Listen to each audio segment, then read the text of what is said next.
Hi there, everybody. This is David, and Nippon Ichi is releasing a new game coming out next year that looks really freaking cool. It's a dungeon crawler, and it's a turn-based RPG where you can kind of like choose your own classes and deep dive into dungeons, very like Wizardry, Etrian Odyssey sort of thing. It looks neat AF, I've got to say.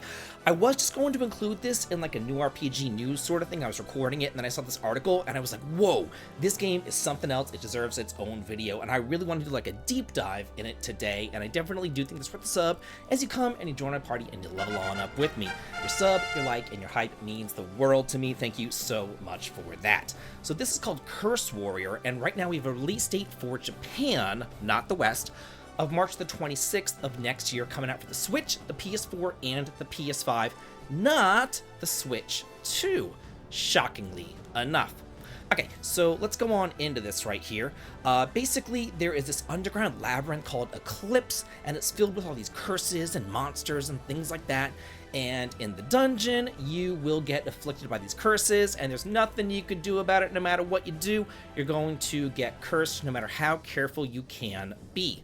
So it says, the players constantly monitor the state of the party and make crucial decisions on how to proceed. You can build stronger characters while managing and adjusting the effects of the curses to successfully clear the dungeon.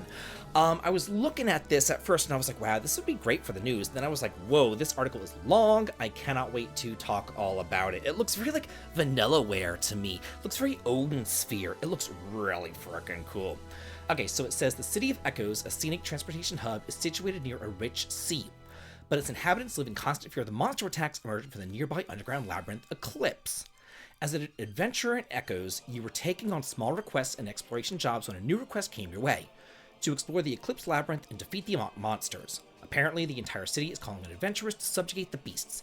Exploring a dungeon filled with curses and overrun by monsters is a perilous task. Even so, you've decided to fight for the city, with the city's peace and the anticipation of hidden treasures in the labyrinth driving you forward. Okay, so yeah, basically it's a dungeon crawling RPG. You have this hub town called Echoes. You go into this dungeon called Eclipse. You take on quests, and then basically once you clear the quests, you'll get experience and you get gold. But if you are wiped out or you abandon a quest halfway through, you will not receive any of the items or experience gained during exploration, and your party will not grow stronger. Wow, that's a kick in the pants. And I was looking at that, I was like, wow, that really sucks. Like, you should get like half rewards or something. But no, this one looks really hard. But right whenever I read this was like, whoa, this deserves its own thing. Because at first I was like, oh, it's like a dungeon crawler roguelike sort of thing. And then I was like, no. This is turn-based. Whoa. There's a turn order gauge right here. You can use regular basic attacks. You can defend. You can use specialized skills. There are class systems here. There are 8 classes that you can choose from. Various skills for each class as well. You can see the turn gauge here. You can see the monsters right there. You can see your party members right there. There's a formation with like the wizards in the back and the fighters and all that kind of stuff in the front. So yeah, it looks really kind of cool. Then it goes more into the curses. It says, in the dungeon, your party members will be cursed by enemy attacks and dungeon traps. No matter how careful you are, it is impossible to explore the dungeon without being affected by curses. Now, the curses aren't all bad though.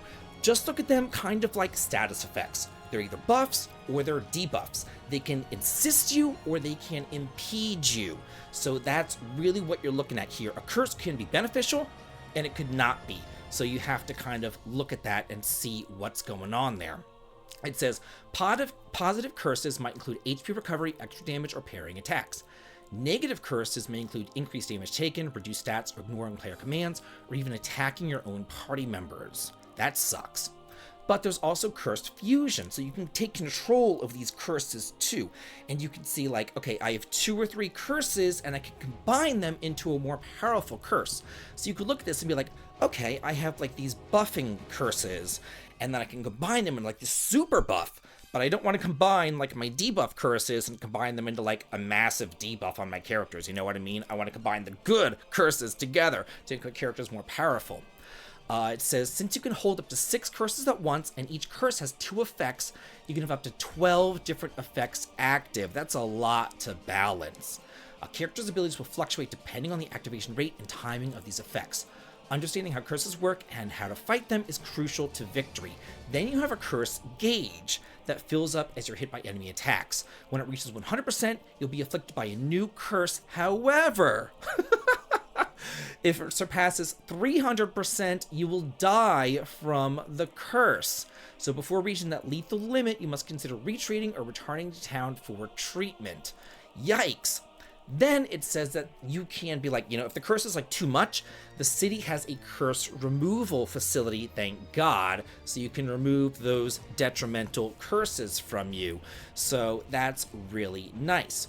So it gives you some kind of control over what curses you have. However, whenever a curse is being removed, that party member is out of commission. They can't participate in dungeon exploration, so you have to have backup party members as well. As you saw in that screenshot when they were fighting, there were 4 characters in battle, but there are 8 classes. So you're going to have 8 characters, and you're going to have like backup party members and all that kind of stuff.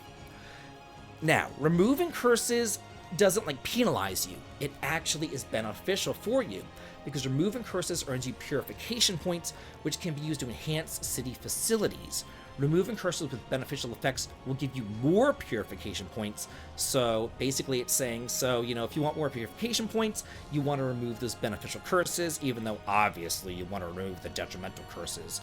But if there's like one that's detrimental, but it's not too bad, you might want to leave it on and remove like a positive curse that's not too good, I guess, just to get more points so you can upgrade the city. Then it says, as you progress deeper into the dungeon, the curses will stack up, limiting your character's actions and making battles increasingly difficult. To overcome this, you must accept, manage, and utilize the curses. So yikes, it does look pretty hard, but it's a turn-based, it's dungeon crawling, it has classes, it has job systems, it is right up my alley. So then it says that it goes in to talk about the different classes. There's 8 different classes of recruitable adventurers with unique abilities and unique appearances. Each class has its own specialized attack types, curse resistances, and optimal positions in battle. So yeah, it's kind of neat right there. Then it goes into each of the job classes. There's a fighter and a barbarian who specializes in close range combat with high durability and damage output. Resistant to stun effects, has the lowest speed, and it's optimal in the front line. Do y'all see like the Vanillaware thing going on here? Because I certainly do. There's an archer and a ranger, high accuracy, long range physical attacks from the rear, high speed but low defense. You want to put them in the back, obviously. God, she's beautiful, I must say.